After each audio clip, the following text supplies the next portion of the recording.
Jadi si perkututnya kita tangkap ya kayak gini, terus kita lepas pelan-pelan, terus kita tangkap lagi, terus kita lepas pelan-pelan gitu. Terus kita kalau lagi nangkring kayak gini coba sambil dilus-lus kayak gini ya teman-teman. Kalau dilus-lus dia nggak ngelabak, itu sudah disudahi ya, perlakuan tadi disudahi.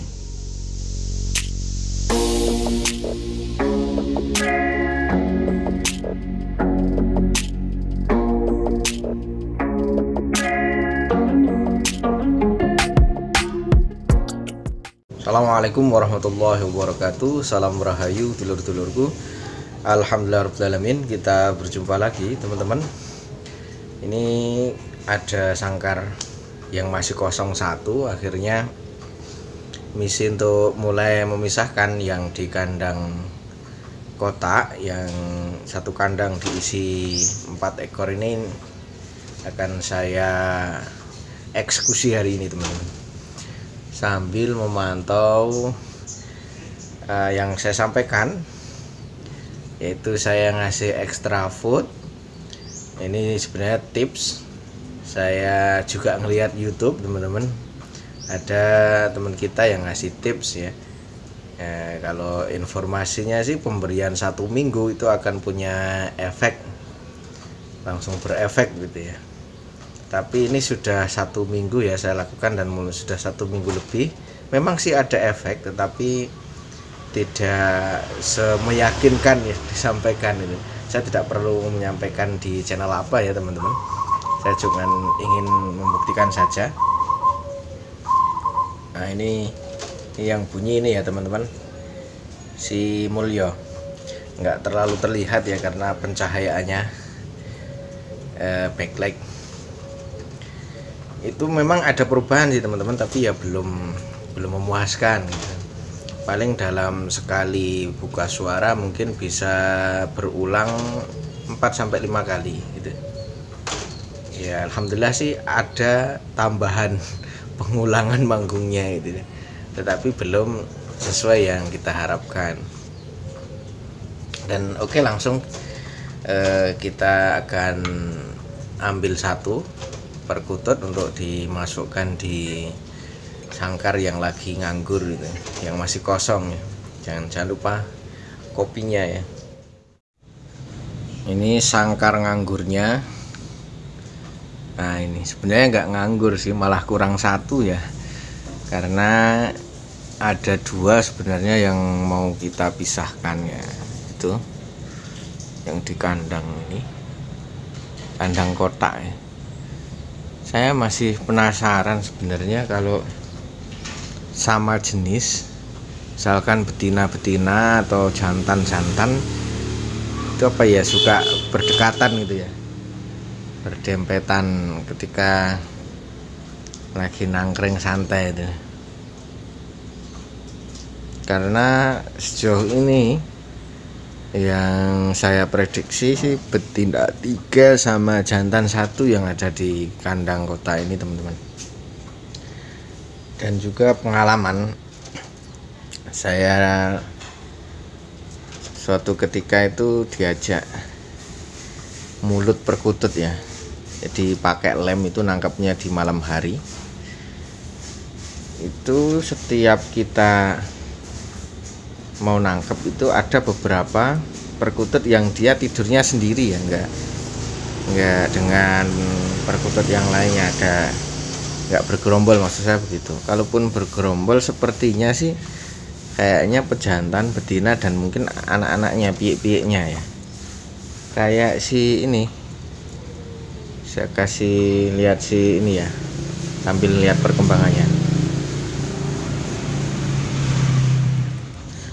Nah ini kayak si waskita ini ya, si pian ini dulu pas mulut ini bersebelahan tidurnya, posisi tidurnya ini bersebelahan dengan si manis itu yang saya duga sebagai indukannya itu,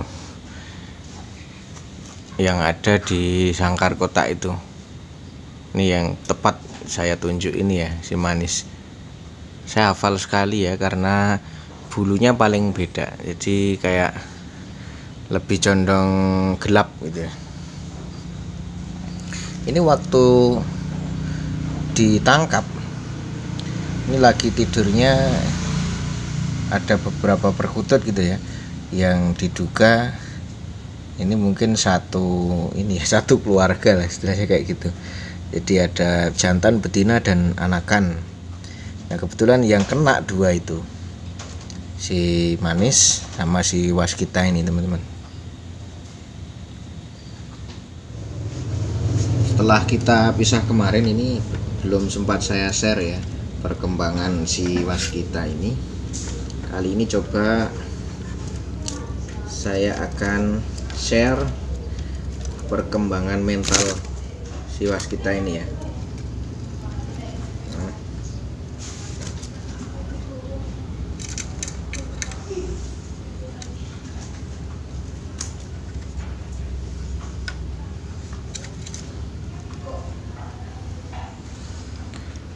Ngelabaknya sih alhamdulillah semakin berkurang teman-teman.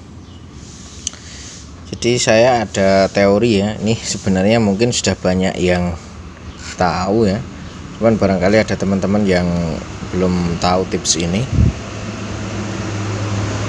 Kalau teman-teman minat ya, kayak kemarin saya itu lihat komentarnya sahabat kita yang punya akun Fitri itu, yang di gambar channelnya itu, gambar akun YouTube-nya itu ada gambar wayang siapa itu ya, saya kurang hafal. Beliau katakan uji coba 3 perkutut dan yang satu sudah mulai mau makan dari tangan secara langsung. Bagi teman-teman yang mungkin tertarik dan belum langsung bisa mau makan dari tangan, ini dilatih mengenal tangan dulu teman-teman. Ini banyak yang tahu sih, banyak yang ngasih tahu gitu loh di channel-channel YouTube. Jadi barangkali teman-teman yang belum tahu, metodenya gampang teman-teman. Ini kita pegang ya. Nah, ini agak ribet karena sambil megang kameranya saya taruh dulu ya. Di si perkututnya kita tangkap ya kayak gini, terus kita lepas pelan-pelan, terus kita tangkap lagi, terus kita lepas pelan-pelan gitu terus kita. Nah kalau lagi nangkring kayak gini, coba sambil dilus-lus kayak gini ya teman-teman. Kalau dilus-lus dia nggak ngelabak, itu sudah disudahi ya, perlakuan tadi disudahi. Karena nanti takutnya kalau terlalu manja jinak itu juga kurang bagus. Yang penting dia mengenal tangan ini ya, tangan.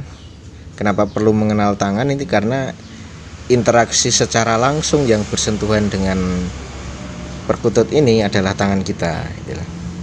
Jadi dia harus nggak takut sama tangan kita kan ya, iya kan.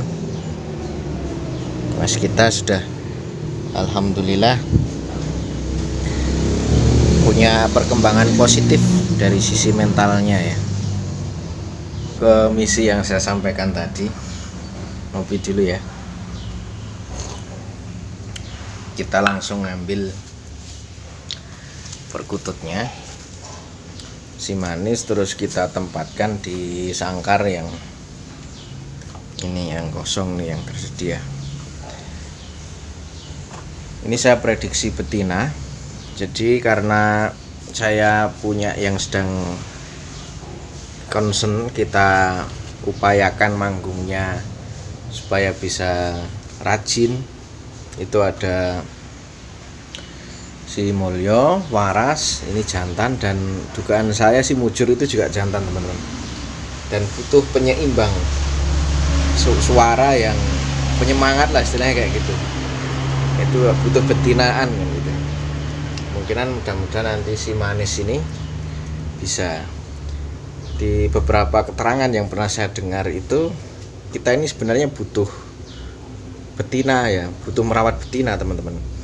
Jadi memang rata-rata orang selalu tertuju menarik ke perkutut jantan karena memang dari sisi kegacorannya betina itu tidak bisa melebihi gacornya pejantan karena memang karakter suaranya itu berbeda,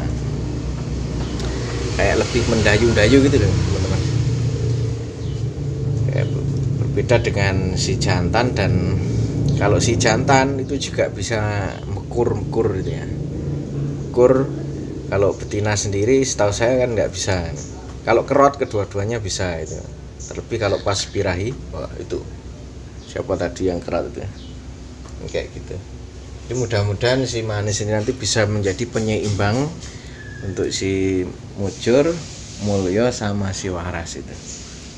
Informasi yang saya dapat sih kayak misalkan di setiap 5 ekor pejantan itu paling tidak ada 1 betinaan gitu loh, supaya ya bersemangat. Mudahnya kayak gitu, si pejantan-pejantannya itu manggungnya bersemangat ketika ada suara betina juga. Ini kalau keterangan saya butuh disempurnakan, dibantu di manis.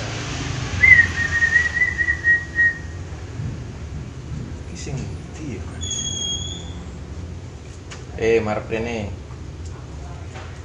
kalau dari perilakunya ini kayaknya yang di bawah ini, si manis jauh lebih agresif dibanding yang lainnya. Nanti saya ceritakan kenapa seperti itu ya. Oh iya, ini positif yang paling agresif ini si manis.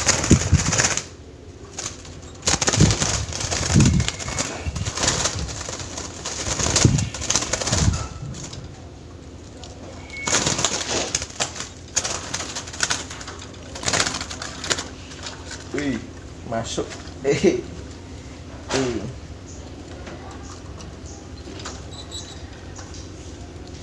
ini prediksi saya, ini si manis beberapa waktu nggak dipegang. Dulu waktu habis ditangkap dari liaran itu tubuhnya ramping, ini agak gemukan, nih bobotnya terasa, sangat terasa. Ya.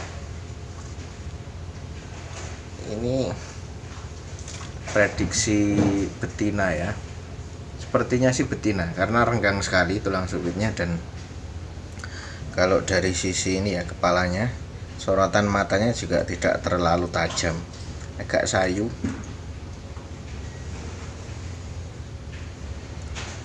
Nanti pas kita lihat aja kalau sudah dipisah perkembangan dia seperti apa dari sisi manggungnya, itu nanti akan bisa diambil kesimpulan yang positif. Oh ini jantan atau betina ya. Udah manis.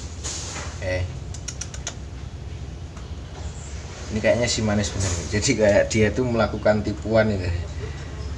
Padahal nanti kalau dia ini langsung, ayo,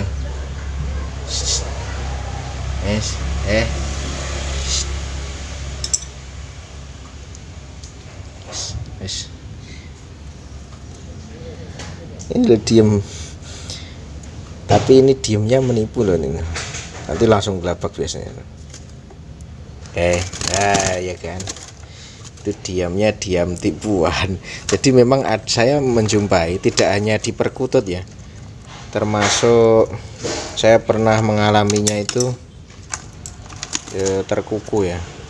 Ada karakter burung yang masih giras itu pas dipegang itu kayak diam gitu.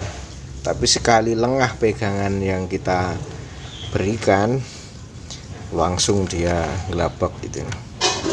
Ini menurut saya mungkin trik alami ya, trik alami burung tersebut dalam mempertahankan dirinya supaya bisa lepas dari genggaman manusia atau apapun yang dia anggap sebagai ancaman. Ini biar reuni si mas kita dengan manis.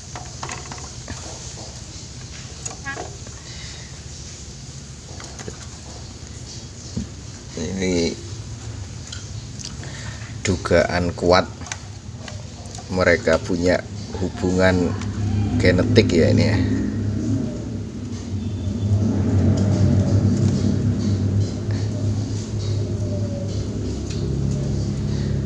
Jadi saya mau melanjutkan cerita ya, ini sambil mengamati perilaku Manis yang sepertinya mulai belajar adaptasi di suasana ruangan baru di sangkarnya sendiri ini ya. Jadi kalau tadi kita sama-sama pantau ya teman-teman, si Manis ini kan dominan ngelabak dibanding 3 perkutut lainnya yang masih ada di sangkar kotak tadi ya.